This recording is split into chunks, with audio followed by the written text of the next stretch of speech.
ትጋት ፍሬ አፍርቷልና አበባው ፈክቷል በስኬት ጎዳና ዘመዶ ጓደኛው በደስታ ይዘምራል የድካም መጨረሻ እንዲህ ያምርለታል። እንኳን ደስ አላችሁ በደስታ ተሞሉ እንኳን ደስ አላችሁ ይግናችሁ በሁሉ እንኳን ደስ አላችሁ በደስታ ተሞሉ እንኳን ደስ አላችሁ ይግናችሁ በሁሉ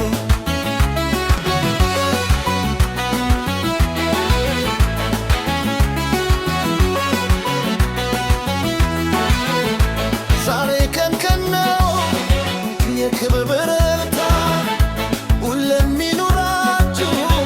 የሰላም ደስታ ይህ አዲስ ምዕራፍ በድል ተጀምሯል። የነገው ተስፋችሁ በብርሃን ታይቷል። ፍቅሩና ሰላሙ ቤቱ ይሙላውና